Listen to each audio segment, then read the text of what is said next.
O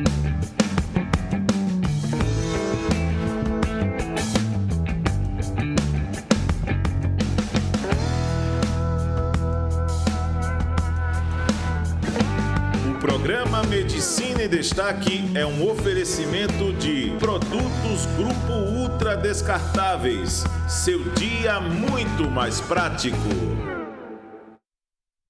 O programa Medicina em Destaque, mais uma vez trazendo para você convidados especiais, aqueles que fazem da sua vida uma arte a serviço da vida, a serviço da saúde e que trazem também informações para leigos, para você, telespectador, você, telespectadora, que nos acompanha aqui no canal 525 da NET, você, assinante da NET, e você também que está nas redes sociais, que nos acompanha aí dioturnamente com o nosso programa Medicina em Destaque. O nosso convidado vou apresentar daqui a pouco, porque agora eu vou convidar o nosso patrocinador. Grupo Ultra Descartáveis, com mais de 35 anos de experiência no mercado de produtos descartáveis e com uma das maiores plantas fabris do Brasil. O Grupo Ultra Descartáveis é referência em qualidade e possui um dos maiores mix de produtos do mercado. São marmitas, hamburgueiras, potes, pratos, copos, talheres e muito mais. Como diz esse poeta, viva o Grupo Ultra, com esse povo gentil, seus produtos descartáveis fazendo os progressos mil com uma das maiores plantas fabris do nosso Brasil. Grupo Ultra Descartáveis. Olá, como prometido, nós vamos apresentar o Dr. Tiago Yamamoto, que é cirurgião geral, cirurgião oncológico e tantas outras atividades que a gente vai mostrar aqui durante o programa. Inicialmente, dar a ele as boas-vindas. Professor Tiago, seja bem-vindo ao Medicina em Destaque. Muito obrigado, professor. Fico lisonjeado aí pelo convite de poder falar um pouquinho aí da minha carreira e das minhas atividades extra-medicina também. Maravilha. E na sua carreira, né, tudo começa com o primeiro passo. E qual foi o primeiro passo para querer ser médico? O primeiro passo, na verdade, eu sempre quis ser médico desde criança. Na verdade, é um sonho de infância e ele foi se concretizando com o decorrer do ensino médio, né? Então, na nossa época, era bem complicado fazer medicina, ter esse anseio, esse sonho de ser médico, e eu fiquei fazendo cursinho por 5 anos. Eu fiz 4 anos de cursinho e fiz 5 vestibulares e fui agraciado com essa vaga aí na Universidade Federal de Alagoas. Foi aí que começou toda a minha carreira na medicina. Mas antes disso, vamos falar sobre esse Yamamoto. Você não sei ou... não sei. Não sei. Eu sou Sansei Han, que o pessoal chama. Sansei Han. Sansei Han é um meio Sansei. Meus pais, na verdade, minha mãe é filha de japoneses que vieram para cá na época da guerra. E meu pai é descendente de italianos e portugueses. Então, eu sou filho de uma descendente de raça pura japonesa com um brasileiro. Então, eu sou Sansei, neto de japoneses. Perfeito. E nasceu em São Paulo? Nasci em São Bernardo do Campo, morei ali 2, 3 anos em Ribeirão Pires, que é uma cidade bem pertinho do ABC Paulista. E meu pai veio transferido para cá, trabalhando numa empresa aqui da cidade. E desde então, desde que eu tenho 3 anos, no caso, 35 anos que eu moro em Maceió. Sou maceioense de coração. De coração. Maravilha. E irmãos? Não, sou filho único. Filho único. E aí, durante a faculdade, a escolha, não quis fazer medicina legal, não, acompanhar seu professor. Na verdade, eu sempre gostei muito de procedimento. Sim. Gostava de ir na unidade de emergência, na época não era HGE ainda, era emergência, né? Era unidade de emergência lá. Então, eu gostava daquele paciente do trauma, de estar fazendo sutura, de procedimento. Então, desde que eu entrei na faculdade, eu já sabia que queria ser cirurgião. Então, acompanhava cirurgião, fazia cirurgias. Então, sempre estava dentro do HGE, praticando, e concretizou que eu acabei fazendo cirurgia. E o caminho fazendo cirurgia, algum professor lhe alertou também para a beleza da cirurgia? Na verdade, vários professores na unidade de emergência, né? Sei. Dr. Luiz Carlos, Dr. Álvaro, Álvaro Bulhões, doutor Álvaro Bulhões, doutor Luiz Carlos, né? Então, vários professores, entre outros, muitos, que mostraram a beleza da cirurgia para a gente. Doutor Paulo Valões também, que não posso deixar de citar, grande Paulo Valões, que pegava a gente pela mão. Pegava a gente pela mão e quem gostava aproveitou a unidade de emergência. Perfeito. E daí terminou, foi a São Paulo? Aí eu acabei fazendo cirurgia geral, né? Terminei a universidade, fui para São Paulo, fiz cirurgia geral, né, no Hospital Regional do Vale do Paraíba, da Unital, da Universidade de Taubaté. Fiz cirurgia geral lá e acabei voltando para Maceió. Na verdade, tem uma curiosidade. Eu acabei fazendo 2 semanas de cirurgia vascular. Gostava muito de cirurgia vascular e acabei passando na cirurgia vascular dentro do estado de São Paulo, mas acabei vendo que não me encontrei na cirurgia vascular e acabei voltando para Maceió. E um anseio muito antigo meu, na verdade, minha avó, infelizmente, faleceu de câncer. E na época que eu ainda era estudante, antes mesmo de entrar em medicina, ela teve câncer, então eu tinha esse anseio de fazer cirurgia nessa área. E quando eu voltei para Maceió, tinha residência de cirurgia oncológica na capital, aqui na Santa Casa de Misericórdia, então eu acabei fazendo essa cirurgia oncológica na Santa Casa e eu terminei depois de 3 anos de cirurgia oncológica. Maravilha. Tem umas fotos aí da sua vida acadêmica, eu pedi para o Emerson colocar e você vai falando sobre as mesmas, tá certo? Beleza. Aqui é uma foto lá, na época da formatura, 2013. Já fazem 10 anos que eu me formei, lá na nossa casa, né? Isso. O Hospital Universitário, né? Que trouxe tantas boas lembranças para nós, né? Verdade. Esse foi o primeiro dia de aula. Magrinho, cara de menino, sem barba. Eu tô a galera aqui, toda. você. Oi? Onde é que você está? Ali o de azul? Eu estou ali o de azul, nem parece. Magrinho, verdade, sem barba, mas mantendo o mesmo estilo de sempre. Colorido. Aqui foi na colação de grau, porque a medicina a gente acaba fazendo a colação de grau e depois tem a cerimônia no centro de convenções. Essa foi a colação de grau oficial, quando a gente fez o juramento e se tornou médico, né? Perfeito. O que mais? É uma grande lembrança. O nosso manto sagrado aí do Med United, que a gente tinha um torneio de futebol, né? O Medball. Então a gente se sagrou campeão. Esse foi o primeiro torneio. A gente só tomou desacerto nesse campeonato aí. Aí depois a gente fez uns reforços no time e acabou se sagrando bicampeão do Medball, a nossa equipe.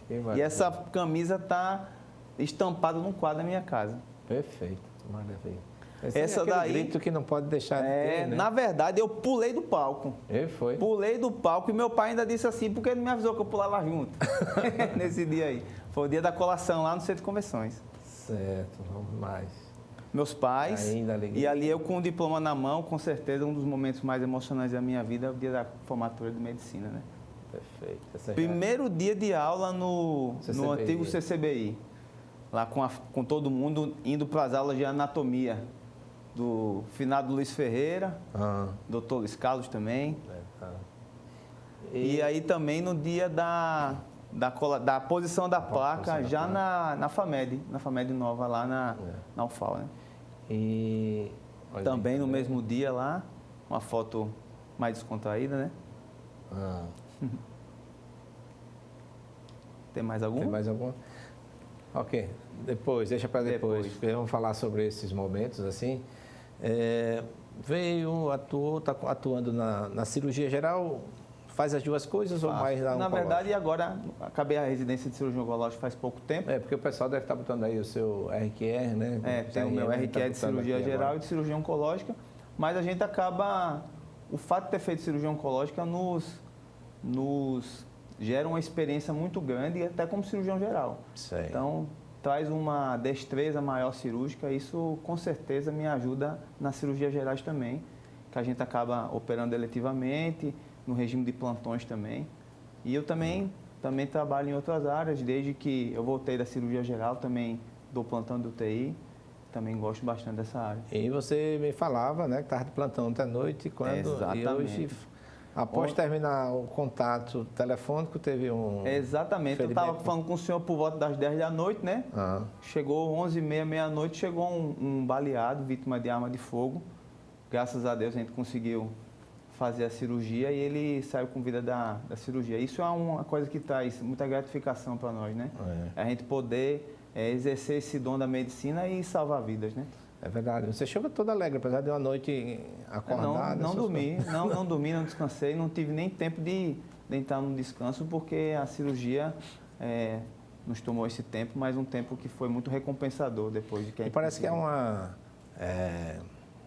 você refaz todas as energias em saber com o paciente, né? Porque quando o paciente tem êxito letal, que a gente chama, né? Quebra a pessoa também um pouco. Mas quando diz bem assim, saiu bem, etc., parece que rejuvenesce a gente fala assim, na hora que a gente vai começar a operar, a gente fica sempre com aquele nervosismo normal de qualquer procedimento, mas com a garantia de que a gente vai tentar fazer o melhor por ele. E quando a gente sai de uma cirurgia, vendo que o paciente saiu bem, com vida, a gente fica bem, tem uma recompensação muito grande por isso tudo. Você percebi um gesto seu aqui que você é cristão. Sou cristão. Mas evangélico, católico? Sou católico e devoto de Nossa Senhora Aparecida. Maravilha. Eu tenho um filho padre, né? Acho que quase tem a sua idade aí, tá? Aquele vocacionado mesmo. Mas você faz, assim, num plantão, umas orações antes? Sempre fazemos. A gente tem que sempre pedir a Deus que nos abençoe, que nos proteja nessa cirurgia, né? Na verdade, a gente tem uma responsabilidade muito grande nas nossas mãos, né? Que o maior bem de todo mundo é a vida, e a gente está com a vida do paciente nas nossas mãos. Ainda mais o cirurgião, que é um médico muito mais intervencionista, é um médico de resultados imediatos. Então, ele tem que resolver naquele momento, ele não tem duas chances. Não tem duas chances. Tem que resolver naquele momento. Perfeito. E quais são as principais, qual que você gostou mais durante a sua vida de cirurgião geral? Não é isso aí. Daqui a pouco a gente fala um pouquinho sobre a cirurgia oncológica e o que é a própria cirurgia oncológica. Mas em cirurgia geral, no plantão, o que é que mais estimula, né? Quais são os segredos para um intervencionista, um plantonista que está ali 24 horas, para que ele permaneça aí com toda a sua energia, com toda a sua força? Na verdade, o cirurgião principalmente, ele é um médico muito alerta. Então, é um médico que está sempre ali com um cunho resolutivo. Isso foi um dos maiores motivos de eu ter feito cirurgia geral e cirurgia oncológica, porque é um médico que ele vê a resolução do problema naquele momento. E a cirurgia geral, naturalmente, no começo, né, com os plantões de urgência, o cirurgião geral, ele gosta de operar trauma, por incrível que pareça, porque é desafiador, a gente tem uma responsabilidade muito grande, mas o trauma, para quase todos os cirurgiões gerais, é o que realmente fascina o cirurgião geral. Você diz isso assim, com muita propriedade, que eu trabalhei uns 30 anos ao lado do Luiz Carlos, não como cirurgião, mas como médico lá no ME, e ele me contava as histórias. Nós trabalhamos em Recife também uns 3, 4 anos, e é aquele tipo que chegava no plantão, fazendo a visita aos pacientes para sala, botava todo mundo e passava a noite operando lá. Então, acho que nasceu em você também esse estilo, né? Que na verdade o cirurgião ele tem que gostar de operar. O cirurgião, ele fez cirurgia porque ele é intervencionista, porque ele gosta da cirurgia. Então, quando a gente entra dentro da cirurgia, a gente fica em paz. E a gente sabe que vai fazer o melhor pelo paciente. E na cirurgia oncológica, o que é que lhe chamou? Tem essa história da sua avó, né? Esse é um ponto. Outro ponto é que a cirurgia oncológica, ela é uma cirurgia, são cirurgias de grande porte.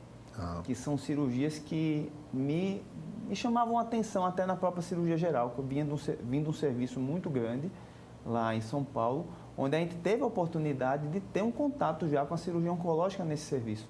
Então, eram cirurgias desafiadoras, grandes, e que a gente conseguia dar uma esperança para o paciente. O fato de você conseguir curar um paciente de câncer, isso é recompensador. Então, a cirurgia oncológica traz esse lado da gente poder dar uma esperança ao paciente. Isso é bom, né? E quais as principais patologias, assim, e em termos de incidências, né, ou de estatísticas? Na cirurgia oncológica? Na cirurgia oncológica, diferenciando, por exemplo, homem e mulher, assim. Na verdade, o cirurgião oncológico está apto a operar vários sistemas orgânicos, né? Mas, principalmente, na mulher, ele opera muito câncer de mama e câncer na região do útero, né? Cirurgias relacionadas ao colo do útero, relacionadas ao endométrio, né? são cirurgias que na área, principalmente na área feminina. Na área masculina, a patologia muito frequente é a neoplasia de próstata, mas que normalmente quem intervém mais é o urologista. Né? Mas tem uma quantidade muito grande também de pacientes com câncer de pele, melanomas, que a gente também faz esse tipo de intervenção. E patologia na pediatria oncológica? Na pediatria, na verdade, a pediatria é uma especialidade à parte. O cirurgião pediátrico, ele está habilitado a operar crianças nos diversos sistemas. Então, ele faz o papel do uro, do cirurgião torácico, só não faz normalmente a parte do cirurgião, do neurocirurgião e do cirurgião cardiovascular. Certo. Agora, todos os outros sistemas, normalmente o cirurgião pediátrico que opera a parte oncológica também. Também. Eu tenho um sobrinho, qualquer dele chegar aqui em Maceió vai ser entrevistado, de Edson Pereira, não, acho que ele faz lá em Recife. Em Recife? Não foi contemporâneo seu, não? Ele fazia ciências médicas. Não, é só da UFAI. A gente conhecia, mas não conhecia todo mundo das ciências médicas, né? Mas eu gostava muito de cirurgia pediátrica, porque a cirurgia pediátrica dá esse leque muito grande de intervenção e de cirurgias também delicadas e cirurgias complexas. Então, eu gostava muito da complexidade dessas cirurgias também. E como é que você vê a paliação, assim? O paciente está com aquele tumor que ninguém quer operar, vamos para os cuidados paliativos, né? Na verdade, eu estou falando com muita propriedade e vi pelo seu semblante que você já está familiarizado, até porque você viu bioética, disciplina, com né? certeza. Aqueles princípios bioéticos, essas coisas, tá? De cuidados paliativos. Na verdade, é o seguinte, a gente tem que diferenciar o que é um cuidado paliativo num paciente normal e um cuidado paliativo na oncologia. São coisas diferentes. Um paciente em cuidados paliativos oncológicos quer dizer que, às vezes, o paciente está fora de terapia cirúrgica ou terapia de quimioterapia. Então, a gente tenta fazer com que ele tenha uma sobrevida maior. Mas, o fato do paciente ter câncer não coloca ele em cuidados paliativos. Então, às vezes, a gente consegue fazer uma cirurgia paliativa, dar qualidade de vida ao paciente, tirar a dor do paciente, fazer com que o paciente viva mais. Se a gente consegue fazer uma sobrevida de 1 ano, virar 2 anos, é muito tempo. É muito tempo. Entendeu? Então, a paliação, ela precisa ser feita. Como eu também dou plantão do TI, muitas vezes a gente acaba tendo que conversar sobre paliação. Não é um momento fácil, entendeu? É um momento difícil, mas um momento muito necessário para os pacientes e para os familiares. Né? Depende, né? Existe, inclusive, uma aula que a gente ministra, né? Sobre informações de más notícias, né? Como dar a má notícia, dizer para o paciente a escolha, colocar a família também num contexto. Na verdade, assim, quando a gente acaba falando de paliação, acaba que a paliação ela também tem um cunho muito religioso também. Porque eu sou cristão, como eu já falei para o senhor, eu sempre pergunto às famílias se eles são religiosos. Sim. Uma vez os pacientes sendo religiosos, eu tenho um tipo de conversa. Quando as pessoas são muito racionais e não acreditam em Deus, naturalmente, eu tenho outro tipo de conversa. Então, a gente tem que sentir a família, sentir cada paciente para conseguir abordar esse tema tão delicado que é a paliação. Mas é muito mais difícil não intervir no caso do que não intervir. Muito mais fácil, na verdade. Operar um paciente em paliação é mais fácil do que não operar, entendeu? Não operar, você tem que estar muito certo, muito correto e convicto que a sua decisão é a melhor para o paciente. Então, é mais difícil não operar. É porque, às vezes, tem a influência da família. Tem aquele parente que nunca fez nada pelos pais, etc. De repente, cai de helicóptero e chega lá e é o dono do pedaço, quer escolher, eu quero isso, eu pago, eu faço isso. Na verdade, acontece muito, como... Teve uma vez, uma história que eu lembro, eu estava numa reunião no home care que eu também faço, com 8 familiares, sobre um paciente em cuidados paliativos em casa, em home care já. Então, eu tinha conversado, fiquei 1 hora conversando com a família sobre paliação, tudo, eles entenderam.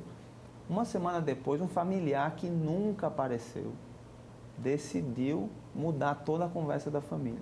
Desfez os cuidados paliativos, enfim, o paciente que estava em casa com a família, em cuidados paliativos, tendo a finitude dos seus dias junto da família, acabou indo para o hospital e falecendo. Porque um familiar, às vezes, longe, que às vezes tem alguma coisa pendente, que não conseguiu finalizar um perdão e às vezes ele quer ser intervencionista, ele quer intervir e não entende paliação. É difícil. Aí morre, assim, tem um curso que nós vamos oferecer esse ano, né? Já apresentou esse programa, são 5 profissionais e a gente vai falar sobre um curso de tanatologia, né? Esse cuidados paliativos, a preparação, humanização da morte e assim por diante. Me avise. Vai estar muito bonito. Vai ser oferecido pelo EBSER. Estou antecipando, até porque não tenho nada a esconder, o pessoal está avaliando lá. E quem está na expectativa de assistir sou eu também, porque eu vou dar toda a parte médico-legal, a tanatocracia, a parte do direito, mas tem algumas pessoas que vão falar a abordagem espiritual, a abordagem filosófica, socioantropológica, e assim, está muito bonito. Muito legal. As principais dificuldades, não dificuldades, assim, dos cuidados que você deve ter com um paciente oncológico. É esse direito à informação, o direito... Na verdade, o paciente oncológico é um paciente que já chega fragilizado no seu consultório. O paciente sente e sabe que está com alguma doença grave. Ou alguém já falou, ou ele já abriu o exame e já leu, ele foi no Google, procurou e achou uma informação. Então, muitas vezes, ele não entende que aquilo tem tratamento. Ou muitas vezes ele julga ser mais grave do que é. Não. Então, às vezes, a gente tem que ter o tato suficiente para poder explicar na linguagem dele que ele tem uma lesão que ele precisa tratar. Alguns pacientes, você pode ser bem claro, dizer que ele tem câncer, que eles são extremamente esclarecidos, ele já chega dizendo que está, você não pode dizer que não tem. Alguns pacientes, a família chega dizendo que não quer que conte, mas o paciente tem direito de saber o que tem. Mas se o paciente perguntar, você pode falar de uma forma mais amena para ele entender o que ele tem e oferecer o tratamento. Mas é um tato que só vai aprender com o tempo. Tem 10 anos de medicina e às vezes a gente ainda tem dificuldade de falar sobre isso. A gente fala isso, como eu gosto de cordel, né? Geralmente quando eu falo com o pessoal da oncologia, são duas estrofes que eu não deixo de citar, e principalmente com esses cuidados paliativos. Uma é do Patativa de Assaré, um poeta cearense, que ele se internou, quando recebeu alta, ele sentiu que se aproximou o dia da morte. Ele disse: morte, você é valente, o seu poder é profundo. Quando eu cheguei nesse mundo, você já matava gente. Eu guardei na minha mente esse seu grande rigor, porém lhe peço um favor para ir ao Campo Santo, não me faça sofrer tanto, morte me mate sem dor. É isso que todo mundo quer, né? Exatamente. É uma morte assim, sem a necessidade de meios extraordinários. E uma morte digna, né? Promoção, verdade. Tem mais um... Bota aquele vídeo, inicialmente. Tem mais um vídeo aí. Tem um rapaz aí. Vamos ver que vídeo é esse. Cheio de surpresa esse programa. Meu grande amigo japonês, Tiago Yamamoto, que falar desse grande cara. Tiago é um amigo que a vida e a medicina me deram. Um cara de coração puro, alegre, um amigo que você sabe que sempre pode contar. O cara que não existe tempo ruim. Dizem que um amigo você reconhece quando está passando por momentos ruins. Eu tive momentos assim e realmente eu vi que o Tiago é um desses caras. E ainda de brinde, ganhei um amigo cozinheiro, que sabe preparar grandes pratos, sempre nos nossos encontros, deixa todo mundo boquiaberto com os seus talentos. E sem falar também de um grande médico, ser humano incrível, de coração puro, que olha para o paciente e realmente se importa. Um grande abraço, meu amigo, você merece tudo de bom. Um beijo. Eita, professor, cheio de surpresas, hein? Verdade. Eu não chorei porque eu me controlei, que normalmente quem me conhece sabe que eu sou bem chorão. Eu também, mas tem essa... Só os vivos choram, né? Tem essa experiência. Esse é meu compadre, Ravitson. Irmão, na verdade. E onde é que ele anda? Oi? Onde é que ele anda? Ele anda fazendo os plantões, consultório dele. Mas está aqui em Maceió? Está em Maceió, casou, tem 2 filhos. Avisar que está convidado também para vir para cá, para o nosso programa. Tem uma série de fotos ainda, né, o meu jovem? Eita, professor Calduro. Olha. Esse é um dos grandes ícones da minha formação profissional. A gente chamava ele carinhosamente de vô na residência médica. Na verdade, o neto dele era meu chefe na residência também. Olha. Ele tinha 80 anos. Eu não esqueço nunca um dia que chegou um paciente, que o residente é um residente que torce para que as coisas aconteçam para ele aprender.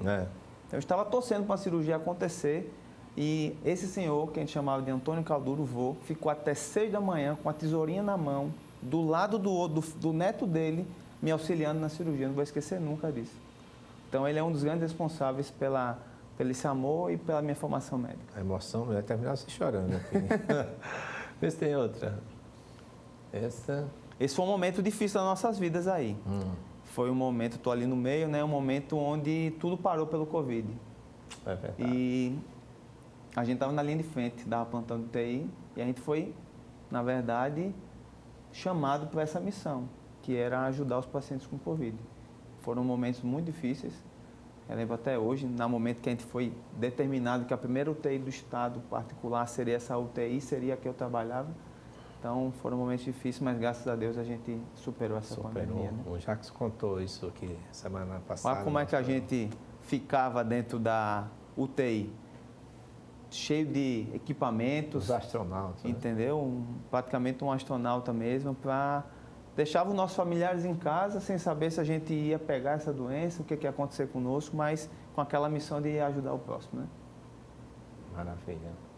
Essa aí? Foi um congresso de cirurgia oncológica lá Nacional de Cirurgia Oncológica no Rio de Janeiro, onde a gente levou um trabalho aqui pela Santa Casa de Misericórdia, né? E um trabalho bem interessante que a gente levou foi lá no congresso. Esse trabalho era sobre o quê? Esse trabalho era sobre melanoma. Ah, tá. Era sobre melanoma. Perfeito.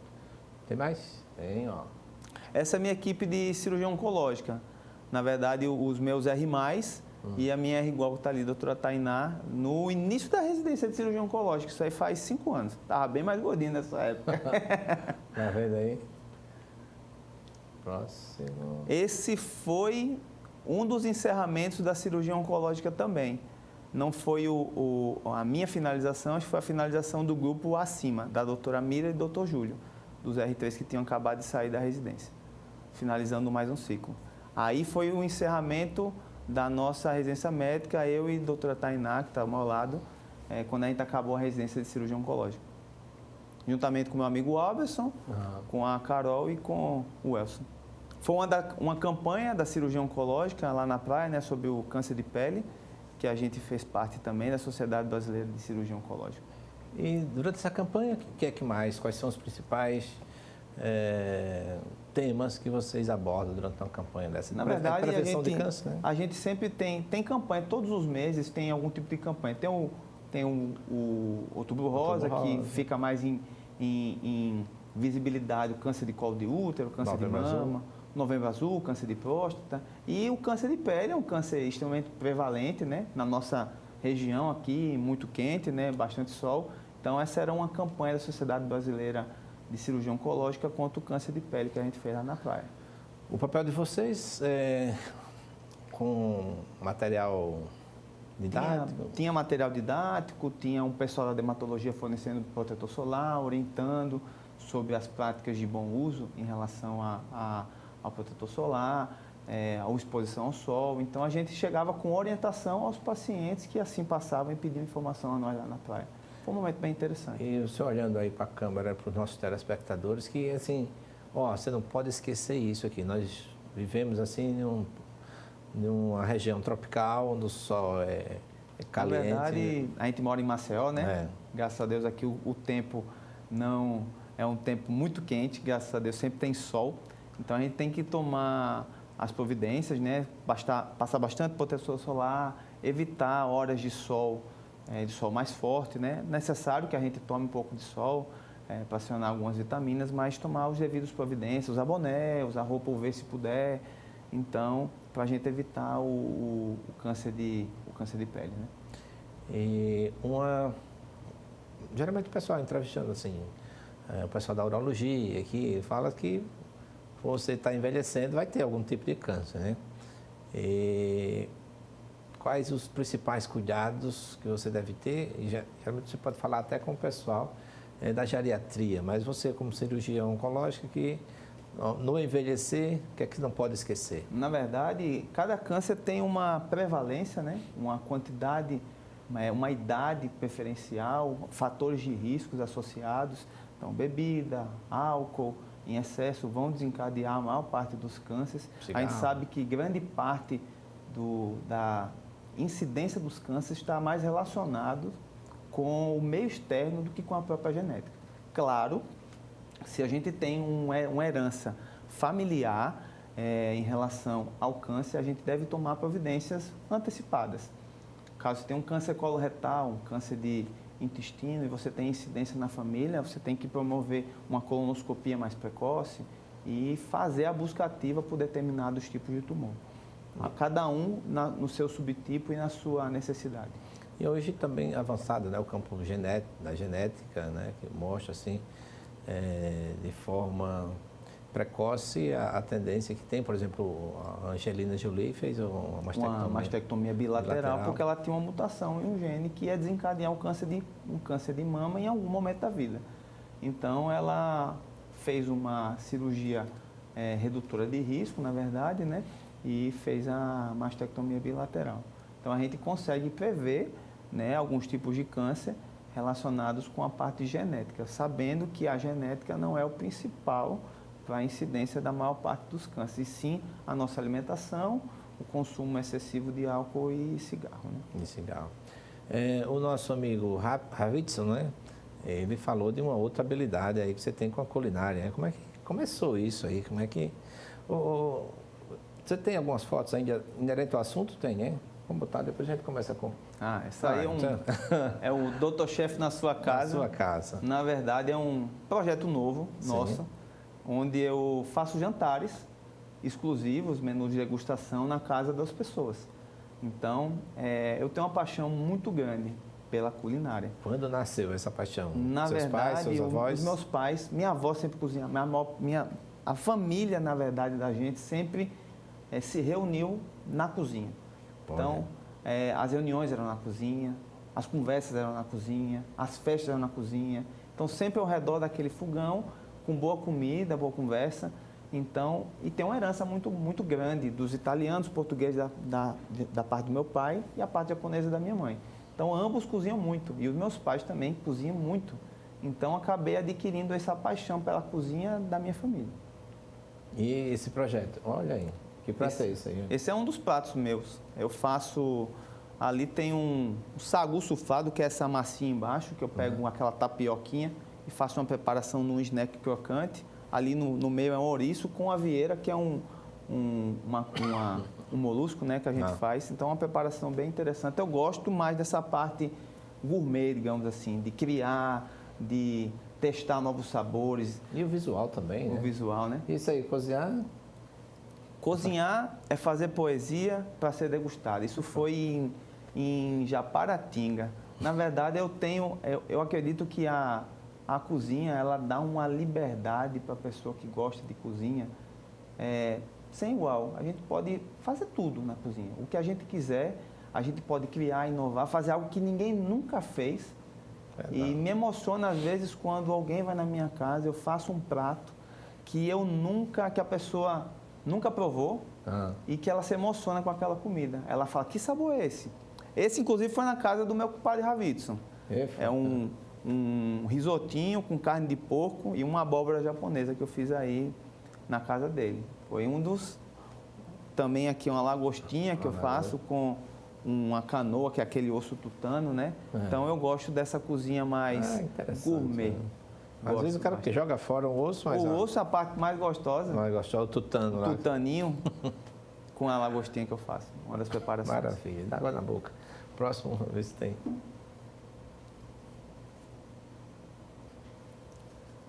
E essa aí, quem é essa jovem? Essa é a minha digníssima esposa, o amor da minha vida, a pessoa que eu escolhi para passar todos os meus dias, que eu chamo carinhosamente de japonesa, chama Patrícia. Nós nos chamamos mutuamente de japoneses, eu chamo ela de japonesa e ela me chama de japonês. Então, todo mundo, quando nos conhece, chama os japoneses, os japas. Então, é uma união que já dura 8 anos de relacionamento, desde a época que eu fui para a cirurgia geral. E agora a gente já casou faz 2 anos oficialmente. Maravilha. Então antecipa muda o que era o último, bota agora. esse vídeo.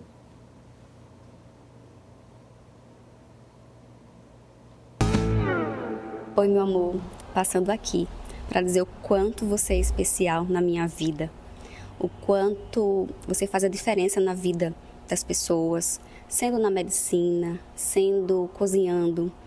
E eu admiro demais a pessoa que você é, o seu caráter, sua transparência, o coração maravilhoso que você tem.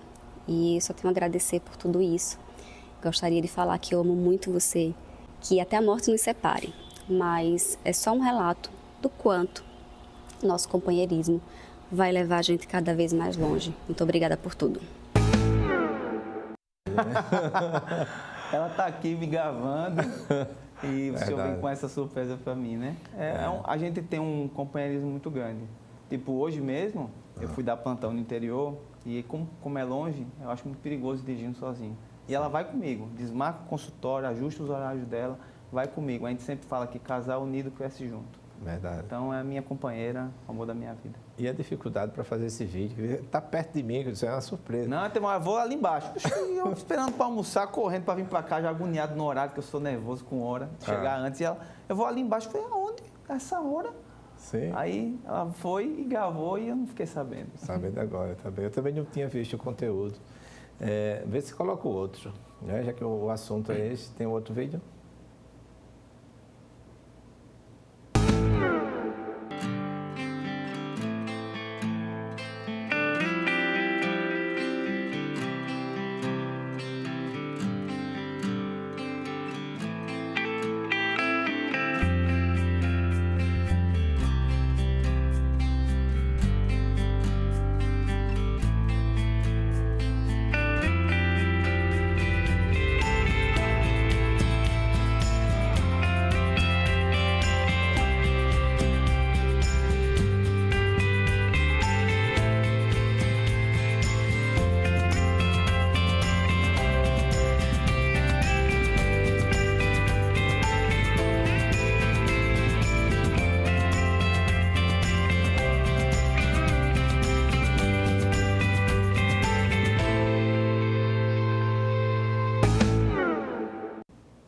Perfeito, ó.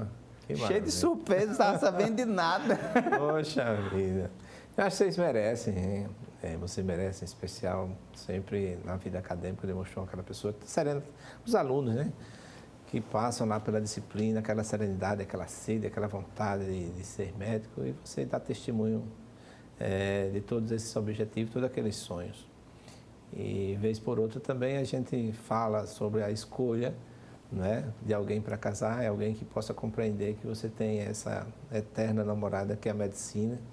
E se você encontra uma esposa que é capaz de entender isso, você pode dizer que encontrou a felicidade, né? Com certeza. Na verdade, ela é a maior incentivadora que eu tenho. Então, ela sempre me apoia em todos os meus projetos, mutuamente também apoio ela nos projetos dela. E a gente sabe dividir o tempo, né? A gente sabe que a medicina é o nosso trabalho, da onde tira o nosso sustento, né? Apesar de ser o nosso dom e a nossa paixão. E ela está sempre do meu lado, sempre me apoiando em tudo que eu faço. Mas era você que estava pilotando? Não, aí já é demais, né, professor? Tá bom. Aí porque foi num momento como esse... Aí foi ela, mas eu nervosíssimo, tentando esconder tudo, consegui esconder tudo dela para ser surpresa mesmo no dia desse pedido de casamento, que foi do jeitinho que eu queria. Perfeito. Foi maravilhoso. Thiago, muito bom ter você aqui conosco no nosso muito programa. Obrigado. Nós vamos colocar também mais umas fotos, assim, você vai fazendo os comentários ao ponto de que você pode transmitir. Meu Deus, aí eu morro. Olha aí. Aí tá o meu maior amigo, meu pai, e a minha cachorra, que faleceu há pouco tempo, né? A Brenda, que a gente anda com as correntinhas eu ando com correntinha com as cinzas dela, e a Patrícia com os pelinhos. Então, foi um cachorro que a Patrícia teve ela desde criança, e eu conheci ela há 8 anos que eu fiquei com ela, né? E quis o destino que ela morresse de câncer, minha cachorra. E foi. Mas assim, é um amor incondicional, né? É verdade. Assim, né? E a minha família, né? Meu pai, meu grande amigo, minha mãe, que fez tudo por mim para que eu tivesse essa formação profissional que eu tenho hoje. Tudo que eu devo hoje, a minha formação como pessoa, devo aos meus pais. A base familiar é tudo para mim. Perfeito. E a sua esposa está em que atividades? A minha esposa, ela é várias coisas. Podóloga, digital influencer, empreendedora. Então é o seguinte, a gente tem uma clínica de podologia e ela teve um expoente na parte digital, ela tem um produto digital também na área de podologia. Certo. E ela trabalha com a saúde dos pezinhos. E é incrível a garra que ela tem 14 anos que ela é podóloga, chegou até a vender água na rua e hoje ela tem o sucesso que ela adquiriu na profissão dela. Isso me deixa orgulhoso. Orgulhoso e emocionado, né? Exatamente. Vale a pena. Ela está convidada também, viu? Você que vai motivar para trazê-la aqui também para falar sobre. Com certeza. Ela vai ficar muito feliz de trazer a história dela, que é incrível. É um segredo, a gente não conta nada para ela, não, né? Ela está aqui, tá certo. Tiago, faça umas considerações sobre a sua vinda aqui, sua vida, sua família, que você já fez o bastante. Primeiro, agradecer ao professor pela oportunidade de estar falando um pouquinho da minha vida. Isso é um presente para mim. Na verdade, um registro que eu vou ter, falando da minha carreira, falando dos meus amigos, falando da minha esposa, falando da minha profissão, falando de um hobby que eu trato de uma forma muito especial, que é a culinária também. E só tenho a agradecer esse convite maravilhoso e essa experiência única de estar aqui com o senhor, podendo falar um pouquinho da minha vida para o senhor. Perfeito. A gente é quem agradece, mas você não vai sair daqui sem deixar o seu Instagram para as pessoas lhe contratar. Por exemplo, eu vou marcar um dia para você preparar um prato desse lá para oferecer minha esposa. De preferência, agora é 31 de janeiro, que a gente está fazendo aniversário de casamento. Maravilha, hein? Na verdade, o meu Instagram é Tiago Emamoto, tudo junto, tá? O meu Instagram é bem diversificado, falo um pouquinho de cada coisa, mas tem muita coisa boa lá. E lá tem mais detalhes sobre o Dr. Chef em Casa, que é o meu produto, tá aí a foto, que eu faço jantares especiais nas casas das pessoas. Eu levo a experiência de uma noite de restaurante para a sua casa. Então, não deixe de conferir. Falo um pouquinho de medicina também e falo bastante de cozinha, que é a minha paixão. Maravilha. A Professor, gente agradece. Muito obrigado, viu? Ok, permaneça aqui. Tá certo? Nós que agradecemos. Agradecemos a você, a gente agradece aos telespectadores, toda a equipe técnica aqui, o Emerson, o Sidney e toda a equipe. Agradece também a Patrícia, né? Pelo vídeo, a Ritson, o Jackson também, que nos deu esse contato. E aqui as portas estão abertas, a TV Irmã está de portas abertas através do programa Medicina em Destaque para outras vindas aqui. Fica o convite para sua esposa estar aqui para falar sobre podologia, que a gente ainda não teve um programa com essa temática. Tá bom? Professor, muito obrigado. Muito obrigado. E a você, telespectador, fique certo de que na próxima semana, com a permissão do nosso Pai, nosso queridíssimo Jesus Cristo, nós estaremos aqui com mais um programa Medicina em Destaque. Um abraço para todos, fiquem com Deus.